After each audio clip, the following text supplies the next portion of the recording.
Welcome back to the deep dive. Today we're tackling, well, it's one of the biggest questions out there, isn't it? What is the value of life? It really is huge. And you usually find yourself wading through, dense philosophy to even start thinking about it. Exactly. But the source we're looking at today, it's different. It's just one single story, a parable, really, Yeah. between a father and son. And it gives this surprisingly clear, almost actionable answer. It's fascinating. It really is. The whole thing hinges on context, on placement. Yeah, and what's interesting is how it steps away from that internal struggle, am I good enough? It puts the focus entirely outside. So our mission for you, the listener, today is to extract the mechanics of this story. How does it work? Right. We're not just after the moral. We need to see why the value changes so drastically, even when the thing itself, the life, stays the same. It's about understanding why environment is just critical. Okay, so let's get into it. Story kicks off simply. A son asks his father, "Father, what is the value of life?" The big question. Yeah. And the father says, "Okay, I'll show you," but not with words. He gives the son a stone, just a regular, common stone. Nothing special about it at all. Nope. And he gives him this instruction, kind of a protocol. Take this stone out to a few places, 3 different places. And here's the rule, right? The rule is, Yeah. if anyone asks the price, don't say a word. Just raise 2 fingers. That's it. 2 fingers. And Then bring the stone back home. Don't sell it. okay. And the son, he's looking at this ordinary rock. He's thinking, who on earth would buy this? Right. That skepticism is important. It really is. It sets the baseline, what we think something is worth versus what the world might say. So first stop, the roadside market, bustling place. The boy sits there with the stone, just waiting. Yeah. Finally, an old woman comes over, looks at the stone, asks how much, And the boy does as he's told. raises 2 fingers. And she says, $2. Okay, I'll buy it. $2. So in that context, the market, Mm. it has a basic utility value, right? Maybe for a garden, maybe a doorstop. Exactly. Something common, every day. $2 reflects that. The boy, meanwhile, is secretly pretty pleased. Yeah, $2 for a worthless rock. But he remembers the instruction, brings it home, and now the father changes the game. Introduces the variable, placement. He says, okay, same stone, don't clean it, don't polish it, take it somewhere else entirely. And the next stop is quite different. A museum? Okay, now this changes things. The environment shifts expectations dramatically. Right. So the boy displays the stone there. A man walks up, looks closely, asks the price. Boy raises 2 fingers again. And the man says immediately, $200, I'll take it. Wow. From $2 to $200. 100 times more, and the stone hasn't changed one bit. It's purely the context. The museum implies Yeah. curation, potential history, rarity. Yeah, it lends the stone a sense of importance, even if it's not confirmed. It suggests it's worth a closer look. It moves from just utility to perceived value. Perceived scarcity, maybe.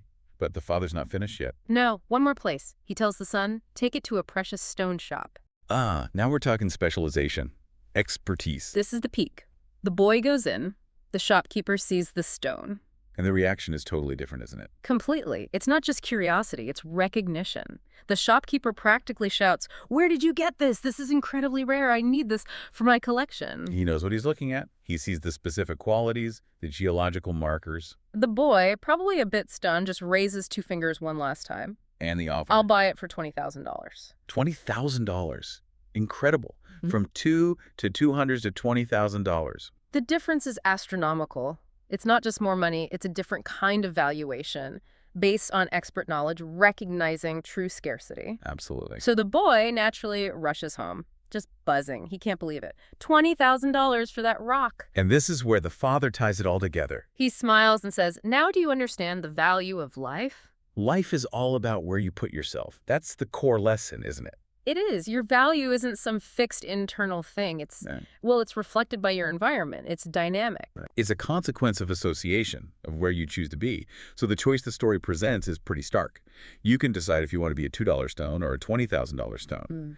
But it's easy to hear that and think, oh, I just need to, move cities.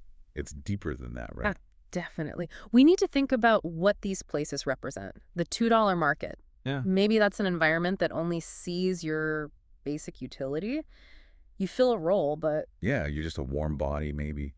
Not really seen for your unique qualities. Yeah. So what's the $20,000 precious stone shop?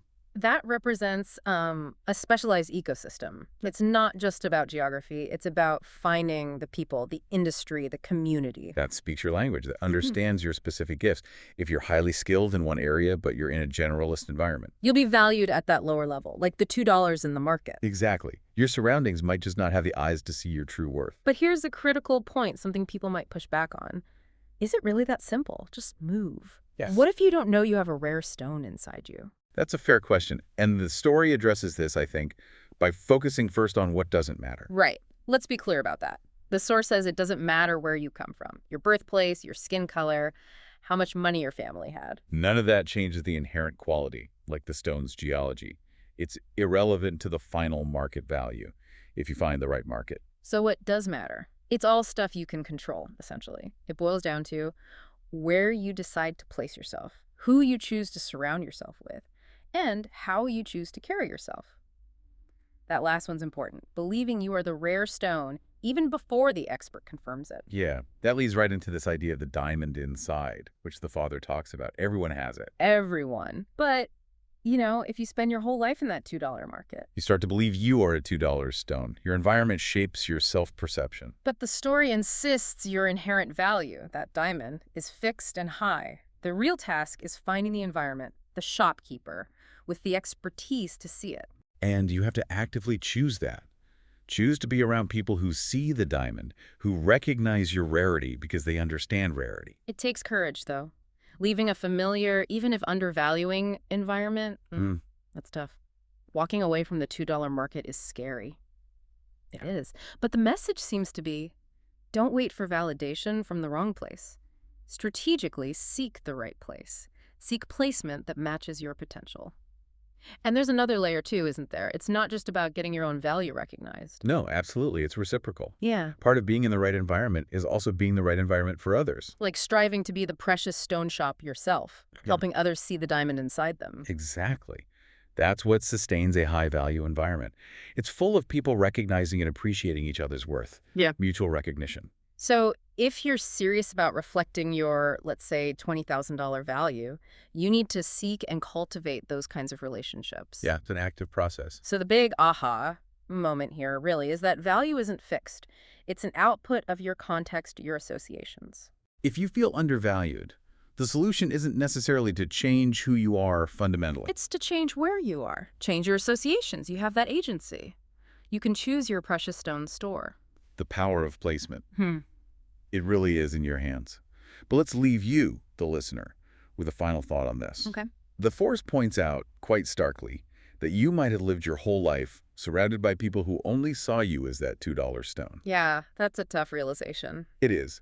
So if you recognize today, right now, that your current environment is basically that roadside market, the question isn't, how do I change everything overnight? No, that's overwhelming. Right. The question is, what's one immediate, small, strategic change in placement you can make?